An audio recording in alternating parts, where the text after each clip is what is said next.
ഇതാണ് സാന്നിധ്യം എന്ന് പറയുന്നത്. സ്വപ്നമാണ്. പക്ഷെ സ്വപ്നം എന്ന് പറഞ്ഞാൽ നമ്മളെല്ലാവരും കാണുന്ന തരത്തിലുള്ളൊരു സ്വപ്നമല്ലത്. കാര്യം ഉടമ്പടി കാലത്ത് ദൈവത്തെക്കുറിച്ച് കാണുന്ന സ്വപ്നങ്ങളെല്ലാം അമ്മയെക്കുറിച്ചോ ഈശോയെക്കുറിച്ചോ ഒത്തിരി പേര് വ്യത്യസ്തങ്ങളായ സ്വപ്നങ്ങൾ ആത്മീയമായി കാണുന്നുണ്ട്. അതിൻ്റെ എല്ലാ വ്യാഖ്യാനം എന്ന് പറയുന്നത് ഈ ജോഷുവ 1:9 എന്താണ്? നീ ഉടമ്പടി ചെയ്ത വ്യക്തിയാണ്, അതുകൊണ്ട് ഉടമ്പടി പ്രകാരം കൊണ്ട് വാഗ്ദാനമാണ്, I will come with you wherever you go. നീ പോകുന്നിടത്തെല്ലാം ഞാൻ നിൻ്റെ കൂടെ ഉണ്ട്. ആ ദൈവ സാന്നിധ്യമാണ്. അപ്പോൾ നിൻ്റെ കൂടെയുള്ള സാന്നിധ്യം ഉടമ്പടിയുടെ ഏറ്റവും മറ്റ് പ്രാർത്ഥനകൾക്കൊന്നുമില്ലാത്ത ഏറ്റവും വലിയ വാഗ്ദാനമെന്ന് പറയുന്നത് ഈ സാന്നിധ്യമാണ്. നമ്മൾ തൈലം തേക്കണത് പോലും എന്താണ്? ഞാൻ തൈലം തേക്കുന്ന പോലെ ഈ സാന്നിധ്യത്തെ നമ്മൾ തിരിച്ചറിയുകയും പ്രഖ്യാപിക്കുകയും ചെയ്യുന്നതിൻ്റെ കൊണ്ടാണ് നമ്മൾ എന്താണ്, I will give the wild of strength, ഞാൻ കാട്ടുകാളയുടെ ശക്തി നൽകും. അത് എങ്ങനെ ശക്തി നൽകും? ശക്തിനും ധൈര്യമായിരിക്കുക, I will come with you wherever you go. നീ പോകുന്നിടത്തെല്ലാം ഞാൻ കൂടെ ഉണ്ടാകും എന്ന് വെച്ചാൽ സാന്നിധ്യമാണ് ശക്തി. ദൈവം നമ്മൾ ഒരു ഉടമ്പടി തൈലം നെറ്റിയെ കുറിച്ച് വരക്കുമ്പോൾ നമ്മുടെ കൂടെ വാഗ്ദാനം ചെയ്തിരിക്കുന്ന ദൈവത്തിൻ്റെ സാന്നിധ്യത്തെ we admire and admit and we proclaim it. നമ്മൾ പ്രഖ്യാപിക്കുന്നു, കർത്താവേ ഉടമ്പടിയിലാണ് ഞാൻ, നിൻ്റെ സാന്നിധ്യം എൻ്റെ കൂടെ ഉണ്ട്, അത് ഞാൻ പ്രഖ്യാപിക്കുന്നു. കൈയിടിച്ച് കർത്താവ്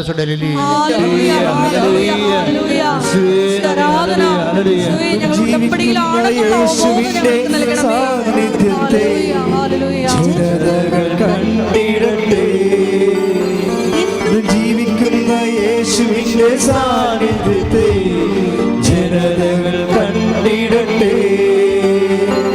കർത്താവിന്റെ കരബലം പൂർണ്ണമായി വെളിപ്പെടും, അത്ഭുതങ്ങൾ സംഭവിക്കട്ടെ. കർത്താവിന്റെ കരബലം പൂർണ്ണമായി വെളിപ്പെടും, അടയാളങ്ങൾ സംഭവിക്കട്ടെ.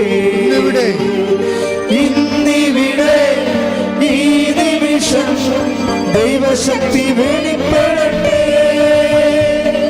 ഇന്നിവിടെ ഈ നിമിഷം ദൈവശക്തി വെളിപ്പെടട്ടെ. ഇന്നും ജീവിക്കുന്ന യേശുവിന്റെ സാന്നിധ്യത്തെ ജനതകൾ കണ്ടിടട്ടെ. ഇന്നും ജീവിക്കുന്ന യേശുവിന്റെ സാന്നിധ്യത്തെ ജനതകൾ കണ്ടിടട്ടെ.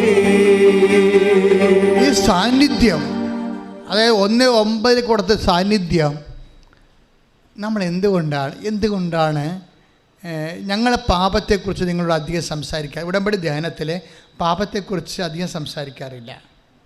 കാരണം നവീകരണ ധ്യാനത്തിൻ്റെ സബ്ജക്റ്റാണ്. പക്ഷേ ഉടമ്പടി എടുക്കുന്ന വ്യക്തികൾക്ക് പാപ സാഹചര്യങ്ങളെക്കുറിച്ചുള്ള നൊട്ടേഷൻസ് കൊടുക്കും. ഇന്ന സാഹചര്യങ്ങളിലൂടെ പോകുന്നത് ദൈവത്തിൻ്റെ നിങ്ങളുടെ വിശുദ്ധി നഷ്ടപ്പെടുത്തും. എന്താ പ്രശ്നം വെച്ച് കഴിഞ്ഞാൽ ഈ വിശുദ്ധി ഇല്ലെങ്കിൽ സാന്നിധ്യം ഉണ്ടാകത്തില്ല. കാര്യം മനസ്സിലായില്ലേ? നിങ്ങളെ ഈ സാന്നിധ്യമാണ് പ്രശ്നം. സാന്നിധ്യത്തിനെ കുറിച്ച് ഉടമ്പടിയിൽ സാന്നിധ്യമുള്ളത് കാരണം ദൈവം നമ്മുടെ കൂടെ ഉണ്ടെങ്കിൽ തീർച്ചയായിട്ടും നമ്മൾ എന്ത് ചെയ്യണം? വിശുദ്ധി പാലിക്കണം. ക്ലിയർ അല്ലേ? അല്ലെങ്കിൽ ആ സാന്നിധ്യം പോവും. ഞങ്ങൾ നിങ്ങളുടെ വ്യഭിചാരം ചെയ്യുന്ന, കക്കരുതെന്ന്, മോഷ്ടിക്കരുതെന്ന്, കൊല്ലരുതെന്ന് ഒന്നും പറയത്തില്ല. പക്ഷേ നിങ്ങളുടെ കോമൺ സെൻസ് ഉള്ള മനുഷ്യരല്ലേ? എന്താ കാര്യം? ദൈവ സാന്നിധ്യം നൽകുമ്പോൾ ഓട്ടോമാറ്റിക്കായിട്ട് നമ്മൾ അബ്സ്റ്റൈൻ ആയിരിക്കണം. എന്താണ്? അവിശുദ്ധമായ സാഹചര്യത്തിൽ നിന്ന് നമ്മൾ ബോധപൂർവം പിൻവലിക്കണം. അവിശുദ്ധമായ സാഹചര്യങ്ങളിൽ നമ്മൾ കാര്യം എന്താണ്? നമ്മുടെ കൂടെ ഉള്ളതാരാണ്? അത് എന്താണ് എബ്രാഹത്തോട് പറഞ്ഞത് ഉടമ്പടി കഴിഞ്ഞപ്പോൾ? 17:2 ഉൽപ്പത്തി പുസ്തകം. ശ്രദ്ധിക്കട്ടെ. ഹല്ലേലൂയ ഹല്ലേലൂയ ഹല്ലേലൂയ. യേശുവേ നന്ദി, ആരാധന ആരാധന ആരാധന. ഹല്ലേലൂയ ഹല്ലേലൂയ. ഉൽപ്പത്തി 17:1 പഴയ 1 ഉൽപ്പത്തി. സർവശക്തനായ ദൈവമാണ് ഞാൻ. ഒന്ന് പറഞ്ഞേ. സർവശക്തനായ ദൈവമാണ് ഞാൻ, എന്റെ മുമ്പിൽ വ്യാപരിക്കുക, കുറ്റമറ്റവനായി വർത്തിക്കുക. എപ്പോഴും പറയേണ്ട ആവശ്യമുണ്ടോ? അതായത് ഉടമ്പടി ചെയ്യുമ്പോൾ ദൈവം നമ്മുടെ ബൈസ്റ്റാൻഡറെ പോലെ ദൈവത്തിൻ്റെ സാന്നിധ്യം നമ്മുടെ കൂടെയാണ്. ആ ദൈവത്തിൻ്റെ വിശുദ്ധനായ ദൈവം നമ്മുടെ കൂടെ വസിക്കുമ്പോൾ ഇപ്സഫാത്ത കോമൺ സെൻസ് ഉള്ള ആർക്കായാലും അറിയാം നമുക്കെന്താണ്? നമ്മൾ വിശുദ്ധനായിരിക്കണം. അതുകൊണ്ട് ഞാൻ വിശുദ്ധനായിരിക്കുന്ന പോലെ നിങ്ങളും വിശുദ്ധരായി കർത്താവ് പറഞ്ഞില്ലേ? ലേവ്യർ 11:45. ലെവിയർ 11:45. നിങ്ങളുടെ ദൈവമായിരിക്കേണ്ടതിന് പറഞ്ഞ നിങ്ങളുടെ ദൈവമായിരിക്കും. ഏറ്റു പറഞ്ഞ നിങ്ങളുടെ ദൈവമായിരിക്കേണ്ടതിന് ഈജിപ്തിൽ നിന്ന് നിങ്ങളെ ആനയിച്ച കർത്താവ് ഞാനാകുന്നു. നിങ്ങൾ പരിശുദ്ധരായിരിക്കുവിൻ. എന്തെന്നാൽ ഞാൻ പരിശുദ്ധനാണ്. ഈ സാന്നിധ്യമാണ് പരിശുദ്ധിയെ നമ്മൾ ആവശ്യപ്പെടുന്നത്. ഉടമ്പടി എടുക്കുമ്പോൾ ദൈവത്തിൻ്റെ സാന്നിധ്യം നമ്മുടെ കൂടെ ഉണ്ടാവും. അത് ദൈവത്തിൻ്റെ വാഗ്ദാന പ്രകാരമാണ്. പക്ഷേ ആ സാന്നിധ്യത്തിൻ്റെ സാന്നിധ്യം ഉറപ്പുവരുത്താൻ നമ്മളെന്താ ചെയ്യേണ്ടത്? നമ്മൾ വിശുദ്ധിയിൽ വ്യാപരിക്കണം. മനസ്സിലായോ? ഉടമ്പടി എടുത്തിട്ട് ഇപ്പോൾ കഴിഞ്ഞ ദിവസങ്ങളിൽ ഒരു ദിവസം എന്നോട് പറഞ്ഞു, അച്ഛാ മകളുടെ കല്യാണം ഒന്നും ശരിയാണില്ല, 2-3 ചെക്കന്മാർ ഒരുമിച്ച് വന്നിട്ടുണ്ട്, ഒരാൾക്ക് എല്ലാവർക്കും നമുക്ക് അക്സെപ്റ്റബിളാണ്, പക്ഷേ ഇതിൽ ആരെയാണ് നമ്മൾ തിരഞ്ഞെടുക്കേണ്ടതെന്ന് അറിയത്തില്ല എന്ന് പറഞ്ഞ് പേരും കൊണ്ടുവന്നു. അപ്പോൾ പേരും കൊണ്ടുവന്നപ്പോൾ ഞാൻ ചോദിച്ചു, ചേച്ചി സാക്ഷ്യമുണ്ടോ? സാക്ഷ്യമുണ്ടെന്ന് പറഞ്ഞു. സാക്ഷ്യമില്ലെങ്കിൽ സന്ദേശം എടുക്കത്തില്ല. കാര്യം ഇവരുടെ ഉടമ്പടി ദൈവം അംഗീകരിച്ചിട്ടില്ലല്ല. ദൈവം അത് സാക്ഷ്യം ഭയങ്കര സീരിയസ് ആണ് മക്കളെ. എന്തെങ്കിലും വിഷയം ഉണ്ടാകുമ്പോഴെങ്കിൽ സാക്ഷ്യത്തിന് വില അറിയത്തുള്ളൂ. ഇപ്പം നിങ്ങളിങ്ങനെ കറങ്ങി തിരിഞ്ഞ് നടക്കാം, പക്ഷേ ഒരു ഇഷ്യൂ ഉണ്ടായി ഒരു തീരുമാനം എടുക്കേണ്ടി വരുമ്പോൾ മെസ്സേജ് എടുക്കേണ്ടി വരും. അപ്പോഴാണ് ചോദിക്കുന്നത് സാക്ഷ്യം എന്തെന്ന് ചോദിക്കും. അല്ലാതെ തന്നെ നിങ്ങൾക്കറിയാമല്ലോ, ഒരിക്കൽ സാക്ഷ്യം നിങ്ങൾ പറഞ്ഞ് ദൈവത്തെ മഹത്വപ്പെടുത്താതെ ഒളിച്ച് നടന്നാൽ പിന്നെ സ്വാഭാവികമായിട്ട് അടുത്തൊരു വിഷയം നിങ്ങൾക്ക് വരുമ്പോൾ ദൈവം നിങ്ങളെ സപ്പോർട്ട് ചെയ്യത്തില്ല. കാര്യം എന്താണ്? നിങ്ങൾ വയറ്റിപ്പഴപ്പിന് വേണ്ടി ദൈവത്തെ ദുരുപയോഗിക്കുന്ന ആളാണ്. കാര്യം ദൈവത്തെ മഹത്വപ്പെടുത്താൻ നിങ്ങൾക്ക് പോരായ്മയായി നിങ്ങൾ കരുതുന്നു. അതുകൊണ്ട് സ്വാഭാവികമായിട്ട് അടുത്ത ഒരു ഇഷ്യൂ നിങ്ങൾ ഓർക്കണമെന്ന് വെച്ച് കഴിഞ്ഞാൽ ഇതോടുകൂടി ലോകം അവസാനിക്കും എന്ന് നിങ്ങൾ വിചാരിക്കരുത്. നിങ്ങൾക്ക് ജോലി കിട്ടി, വീട് കിട്ടി, വിവാഹം നടന്നു, ഇതോടുകൂടി ലോകം അവസാനിക്കുമെന്ന് വിചാരിക്കരുത്. നാളെ ഇതിനേക്കാൾ ഇരട്ടി പ്രശ്നം ഉണ്ടാകുമ്പോൾ ദൈവദൃശ്യന് തന്നെ എന്ത് മോന്ത്യമായിട്ട് നിങ്ങൾ വരും? അത് ഓർക്കണം. അതുകൊണ്ട് സാക്ഷ്യം പറഞ്ഞ് മാറണം.